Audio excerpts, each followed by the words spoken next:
This is the screen that we're going to be met with when we turn the vehicle on. So this is going to be our home screen here. If you ever need to get to the home screen, all you're going to do is press this little home button here.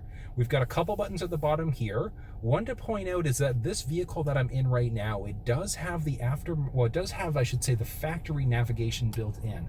So if you have an Escape, you don't have the navigation, you didn't opt for it, this button's not going to be here, but everything else is going to look the exact same. Clicking on audio here. So that's going to turn our audio on. We've got a couple options here, so we can look at sources, AM, FM, Sirius XM, and Bluetooth. Jumping back here, we can direct tune if we want to. We can tune using this knob here, or we can also tune using a feature on the steering wheel that I'm going to show you in a few minutes. If you want to be able to save one of the presets for a station that you like, all you're going to do is tune to the station that you want. You're going to press and hold. Now that preset is saved.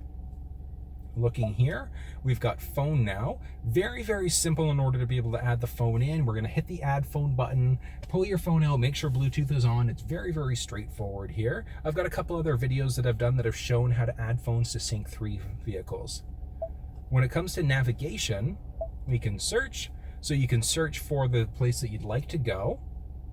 You can set up different things like favorites and things like that. So if we look here, let's see, let's look at, so we've got our work and home. So we don't currently have a home address saved. So in order to be able to save a home address, we're going to go to this feature, we're going to hit yes, and then you can add in a home button. You can add in a home address from there. Don't know why I struggle with that so much. You've got history here, favorites, point of interest, all that fun stuff. When it comes to apps, that's going to be when your phone is hooked up. You can use certain apps on this Sync3 screen. The big one to point out is going to be the Waze app. So if you don't have factory navigation, you can use the Waze app, or you can use Android Auto or Apple CarPlay through the center screen here as well. Getting into settings, we've got a few options here. Let's go through. So we've got our sound settings here. We can adjust the treble, mid-range, bass, all that fun stuff. Clock settings here, so we can switch between 12-hour mode or 24-hour if you prefer that military time instead. Oh, there we go. Okay, if you prefer the military time instead. I don't. I'm a bigger fan of that 12-hour. We've got our auto daylight savings time as well. Now what that means is that the clock is automatically going to be updated when daylight savings time rolls over. So we're going to either spring forward an hour, fall back an hour. We've got an auto time zone update as well. So if you're driving the vehicle into a different province or a different state across the country that's got a different time zone, with this enabled, it's automatically going to update that as necessary. It'll update the time just based off of where you are. Let's move back here for a minute, and we've got a few other options. Bluetooth, we can turn our Bluetooth on or off. We can add a Bluetooth device in from here. Phone, same idea. Search for your vehicle on your device and select it once. No, I'm not going to search my phone right now because we can add that in. It's easy enough to do. Radio here, we've got a couple things. So radio tax presets here. Driver assistance is one of the ones that's actually new for 2020 inside of this vehicle, inside of this feature set here. So we've got a couple things that we can change through the screen here now. We've got adaptive cruise control, which it's a beautiful, beautiful system. I'm going to show you and explain to you how it works, but it's fantastic. Normal cruise control, you have to brake in order for the vehicle to slow down. With adaptive, it automatically slows the vehicle down as it approaches. It's a really, really cool system. From here, we've got our lane keeping system. We've got two different, well, technically three different modes. So we've either got the alert, the aid, or the alert and the aid. The alert is going to be a shake on the steering wheel. The aid is going to recenter you and pull you back into your lane. And then the alert and the aid, it's going to pull you back into your lane, and it's also going to shake the steering wheel, just to make sure you're paying attention. And then you can change the intensity here, high, normal, low. Back, we've got our pre-collision assist. I highly recommend keeping pre-collision assist on. And the reason why is, let's say if a pedestrian jumps in front of the vehicle, God forbid, or if a vehicle in front of you slams on their brakes, or if you're not paying attention, what happens if for a split second you don't look at the road? With pre-collision assist, what's going to happen is if it recognizes that a collision's imminent, it's automatically going to brake for you. If for whatever reason it can't brake in time, the evasive steering is going to kick into play, and then it's going to actually take the steering wheel and pull you out of the way. It's a really, really great feature. I love that Ford's added this in. From here, we've got our rear view camera, I should say. So a couple different options there. We've got enhanced parking aid. So as you can see here, it's going to give us all of these little guys. I'm actually going to switch it into reverse for a second to show you. There we go. So as you can see here, we've got little things here. So as we approach, and then we've got our beeping there as well too. And then we've got a delay. So that means that the camera won't come on instantly if we've got a delay. Back here, we've got our blind spot system. That lets us know that if anybody's entered the blind spot of the vehicle on either side. And we're going to be able to tell because on either side, there will be glowing on both side view mirrors. We can turn that on or off. The parking aid is that beeping that we just got as I was reversing back there. So we can turn that beeping off if we want to. Cross traffic alert, if there's an oncoming vehicle pedestrian that we don't see, it'll let us know. You're going to get an audible warning on the screen. Driver alert is going to be tied into the lane keeping system. So if you get too many alerts saying that, pulling you back into your lane, etc., it will say that you should probably rest.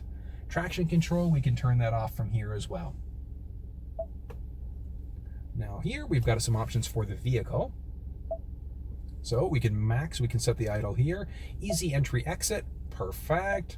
Seat adjustment there. My key is a pretty neat feature. So with the My Key settings, what we can actually do is we can set a key fob to have certain limitations. So let's say if you don't want the radio to come on until the seatbelt's on, you can do stuff like that. Setting up a My Key is great if you've got a kid or, if you want to just play around with your spouse a little bit. It can be a little bit of fun.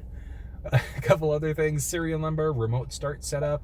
What happens when the remote start settings happen, or when the vehicle's remote started? So we can do a couple things. We can look at climate control. So either auto or last settings. So auto, obviously, straightforward. It's automatically going to adjust the cabin setting. Last settings, what were the last settings that you had set up on the vehicle before it was turned off?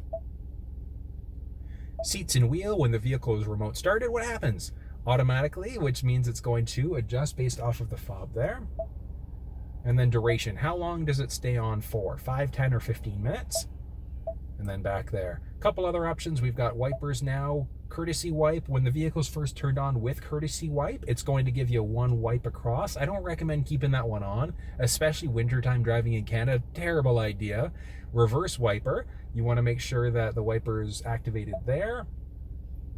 Power liftgate. We've got enable or disable switch, so that's the switch on the back of the vehicle there.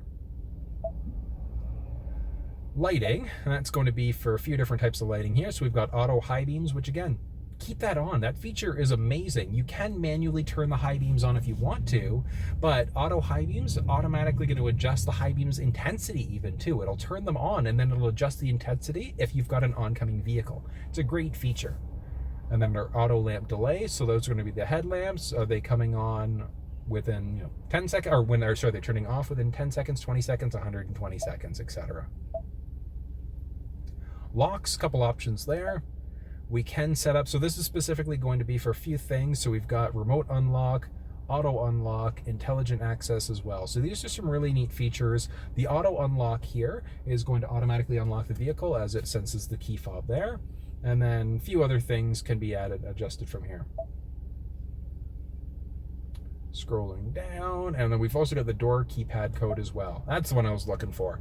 So we've got a 5-digit factory code. Now, however, if you want to change that, you can. Well, sorry, you can't change the factory code. That's going to stay the same no matter what. But if you want to set up a unique code, you can do that. So you'd enter in the factory code first, enter in whatever code you want to create, and you're off to the races. Those are our vehicle settings here. And let's go to general now. So general, we've got a couple things. So language, you can select English, Español, pour français.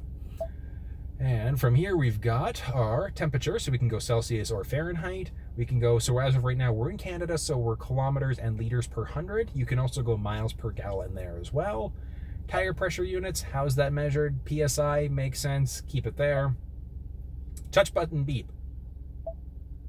So this beep that we're getting, we can turn it off if you don't like it. There we go, it's off. And back on. Perfect, there we go. Couple other things as well, and we've got automatic system updates. I do recommend keeping that one on, and there's a reason behind that. So let's say if the vehicle needs updated firmware, software, whatever the case may be, the only thing it won't update are the nav. So the navigation, the maps themselves, that has to be either done by you, the customer, or when your vehicle is brought in for service.